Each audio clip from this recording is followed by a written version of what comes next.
दोस्तों RPF, railway RPF में जो है नई भर्ती को लेकर जो है एक बड़ी अपडेट निकल के आ रही है। रेलवे के द्वारा जो है इस तरह से एक लेटर जारी किया गया है जिसमें जो है कुछ मॉडिफिकेशन के बारे में यहाँ पे बात की जा रही है कि पहला फेज जो है आरआरबी कंडक्ट करेगा, अब बाकी के जो फेज है जैसे कि दौड़ वगैरह वो सब जो है आरपीएफ इटसेल्फ करेगा। तो हम बात करेंगे इस वैकेंसी के बारे में, ये लेटर जो है कब का निकला हुआ है और कब तक संभावित है वैकेंसी आने के लिए, क्योंकि ये लेटर जो है काफी तेजी से वायरल भी हो रहा है। देख सकते हैं भारत सरकार, गवर्नमेंट ऑफ इंडिया, रेलवे मंत्रालय के द्वारा जो है ये वैकेंसी के लिए जो है यहाँ पे कुछ जो है मॉडिफिकेशन के लिए जो है ये नोटिफिकेशन निकाला गया है। साथ ही साथ हम पुराने जो वैकेंसी निकाली गई थी आरपीएफ में 2018 में वैकेंसी आई थी उसको लेकर भी हम यहाँ पे कुछ और जानकारी डिस्कस करेंगे, जैसे कि इसमें आपकी हाइट क्या मांगी जाती है, दौड़ कितना होता है, आपकी जो है एज लिमिट क्या रहती है, सैलरी क्या मिलता है, हम ओवरऑल जानकारी यहाँ पे आपको समझाने वाले हैं। ठीक है ना, तो चलिए फ्रेंड जानते हैं सबसे पहले इस लेटर के बारे में थोड़ा समझते हैं। देखिए यहाँ पे जो है एक लेटर निकल के आता है, न्यू दिल्ली के द्वारा जारी किया गया 10 अक्टूबर के डेट में ये जो है जारी किया गया। सब्जेक्ट क्या है, तो यहाँ पे जो है कुछ मॉडिफिकेशन के बारे में यहाँ पे जो है ये सब्जेक्ट है।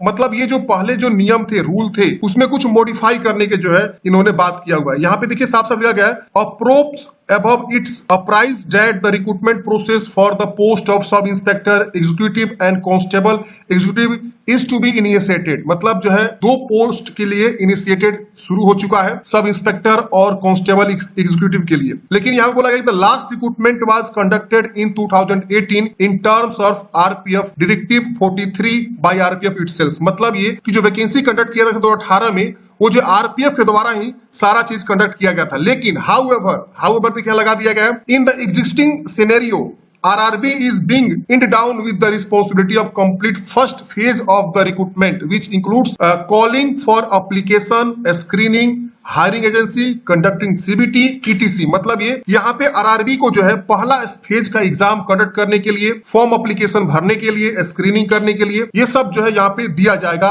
And second phase would be completed by the RPF itself. बाकी का जो सेकेंड फेज होता है वो जो है आरपीएफ यहाँ पे कंडक्ट करेगा। तो ये जो है बदलाव किया जाएगा। अब यहाँ पे बोला गया in this regard directive 43 needs appropriate modification before the initial of the recruitment. मतलब जो है वैकेंसी स्टार्ट होने से पहले यहाँ पे मॉडिफिकेशन जो है करना है। अब यहाँ पे इन्होंने दे दिया है कि आपको जो है 16 अक्टूबर 2023 तक जो है आपको मॉडिफिकेशन कंप्लीट कर देना है, जो भी यहाँ पे मॉडिफिकेशन है। तो मॉडिफिकेशन क्या हुआ है, पहले क्या होता था कि जो है आरपीएफ जो है सारा चीज कंडक्ट करता था, रिटन एग्जाम सब चीज A to Z। लेकिन अब जो है फर्स्ट स्टेज जो है आरआरबी कंडक्ट करेगा, यानी रिटन एग्जाम, आवेदन फॉर्म फिलअप सब चीज, और सेकेंड स्टेज जो है आरपीएफ कंडक्ट करेगा। जिस सेकेंड स्टेज में क्या होता है, आपकी जो है हाइट नापी जाती है, दौड़ नापी जाती है, मेडिकल होता है, ये सब प्रोसेस जो है सेकेंड स्टेज में आता है। तो ये आरपीएफ खुद करेगा। तो ये जो है अपडेट निकल कर रही है। मुझे लगता है कि वैकेंसी जो है इस महीने के लास्ट तक देखने को मिल सकता है, या हो सकता है कि नवंबर मंथ में आपको देखने को मिल सकता है। और आप सबको भी पता है इलेक्शन का समय चल रहा है, तो वैकेंसी बहुत जल्द आपको देखने को मिलेगी। अगर हम बात करें पिछले वर्ष जो वैकेंसी निकाली गई थी 2018, पिछले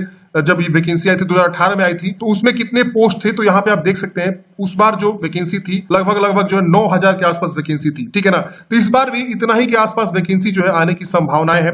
यहाँ जो बात करते हैं कांस्टेबल के पोस्ट पे, तो इसमें मैट्रिक पास आप रहते हैं तो फॉर्म को अप्लाई करते हैं। 18 से 25 वर्ष की उम्र सीमा होती है। सबसे ज्यादा जो पोस्ट होता है फ्रेंड्स कांस्टेबल के पोस्ट पे होता है, और ये वैकेंसी बहुत जल्द आपको देखने को मिलेगी। अगर हम बात करें फिजिकल के बारे में, तो इसमें जो फिजिकल आपका होता है वो देखिए, आपकी मिनिमम हाइट जनरल ओबीसी को जो है 165 और फीमेल के लिए 157 सेंटीमीटर, SC/ST के लिए 160 और फीमेल के लिए 152 सेंटीमीटर हाइट रखी जाती है। और ये जो चेस्ट है यहाँ पे आप देख सकते हैं, आपको एक्सपेंड करना भी आना चाहिए, सिर्फ जो है मेल के लिए होता है। और अगर बात करें इन सब जगहों से कोई आता है तो उनको जो हाइट में थोड़ा सा छूट मिलता है 2 सेंटीमीटर का। अब फीमेल के लिए 155 सेंटीमीटर यहाँ पे जो है मिनिमम हाइट जो है रखी जाती है। तो ये यहाँ पे आपका जो है रहता है। अब यहाँ पे उम्र सीमा में भी छूट मिलता है। अब जब वैकेंसी आई थी उस समय आपका उम्र का जो काउंट किया जाता है 1 जुलाई 2018 किया गया था। हो सकता है इस बार जो वैकेंसी आई ये भी जो है लगभग आपका जो है अगस्त तक जो है काउंट किए जा सके, 1 अगस्त 2023 तक। तो आपकी उम्र जो है 18 और मैक्सिमम जो है 25 वर्ष। लेकिन अपर एज में भी छूट मिलता है। अपर एज में क्या छूट मिलता है, तो SC/ST कोई कैंडिडेट से तो उनको 5 साल का मिलता है, यानी उनका जो उम्र हो जाएगा 18 से 30 काउंट करे जाएंगे। वही अगर बात किया जाए ओबीसी नॉन क्रिमिनल के लिए, तो उनका उम्र जो है 18 से 28 काउंट करे जाएंगे। समझ रहे हैं, तो ऐसे जो है आपका उम्र सीमा जो है छूट मिल जाता है अपर एज में। तो ये जो है ओवरऑल एलिजिबिलिटी रहता है। अगर हम बात करें यहाँ पे सिलेक्शन प्रोसेस की, तो सबसे पहले आपका रिटन टेस्ट होता है। ठीक है ना। अब देखिए यहाँ पे 18 से 25 उम्र सीमा दिया गया ना, आपकी उम्र सीमा क्या है।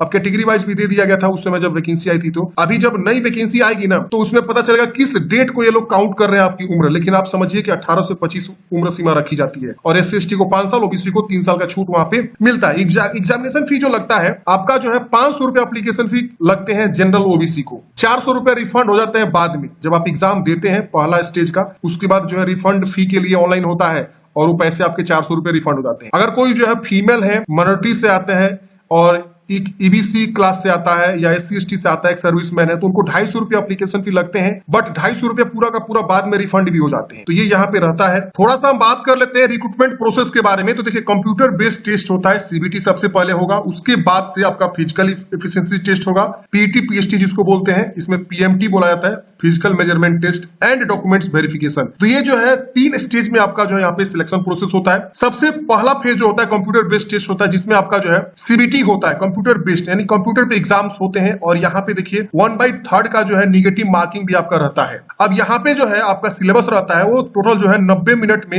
120 क्वेश्चंस आपको सॉल्व करने होते हैं। अब क्वेश्चन टाइप एंड सिलेबस के बारे में यहाँ पे दिया गया है। जनरल अवेयरनेस से 50 मार्क्स के क्वेश्चन रहते हैं, अर्थमेटिक से 35 मार्क्स के क्वेश्चन रहते हैं, जनरल इंटेलिजेंस एंड रीजनिंग से 35 मार्क्स के क्वेश्चन रहते हैं। तो ये आपका रहता है। इसके वजह से फेज 2 में बोला गया कि आपका फिजिकल एफिशिएंसी टेस्ट और फिजिकल मेजरमेंट में आपका कितना दौड़ होता है। तो देखिए यहाँ पे 1600 मीटर की ही रनिंग करनी होती है, जो कि यहाँ पे देखिए कांस्टेबल अगर कोई मेल है तो 5 मिनट 45 सेकंड में उसको दौड़ कंप्लीट करना होता है। अगर कोई फीमेल है तो उनको जो है 800 मीटर की रनिंग करनी होती है, 3 मिनट 40 सेकंड उनको समय यहाँ पे मिलता है। इसके वजह से लॉन्ग जंप करना होता है 14 फीट मेल को, और हाई जंप करना होता है मेल को 4 फीट। वही कोई फीमेल है, कांस्टेबल फीमेल के लिए आवेदन करती है, तो उनको जो है 9 फीट लॉन्ग जंप करना होता है और 3 फीट हाई जंप करना होता है। तो ये आपका जो है फिजिकल मेजरमेंट टेस्ट और फिजिकल एफिशिएंसी टेस्ट आपका जो है कंडक्ट होता है। इसकी वजह से आपका डॉक्यूमेंट्स वेरिफिकेशन होता है तीसरे स्टेज में, और उसके बाद आपका सिलेक्शन यहाँ पे हो जाता है मेडिकल वगैरह होने के बाद से। तो ये इसका सिलेक्शन प्रोसेस होता है। और जो भी आप फॉर्म भरेंगे वो सब जो है जोन वाइज होता है। तो जब आप फॉर्म भरने जाएंगे तो उस समय आपको जो है जोन वाइज पूछेगा कौन से जोन से फॉर्म भरना चाहते हैं। तो आप जो है जोन वाइज पहले आप देख लेंगे कौन से जोन में कितनी वैकेंसी है, क्या है, उस हिसाब से आप फॉर्म को अप्लाई करेंगे। और सारा का सारा प्रोसेस जो है ऑनलाइन होता है। आप ऑनलाइन आवेदन करेंगे, एडमिट कार्ड भी ऑनलाइन आएगा, उसके बाद आपका रिटन एग्जाम जो है कंप्यूटर पे ही होगा, ऑनलाइन ही होगा। इसके बाद से आपका जो आंसर की आता है, इसके बाद आपका रिजल्ट भी सब चीज ऑनलाइन होता है। हॉल टिकट वगैरह जो है सब मतलब वही एडमिट कार्ड यहाँ पे बोला गया है। अब जब आप फॉर्म भरेंगे तो इसमें आपको जो है 3 डॉक्यूमेंट्स लगेंगे।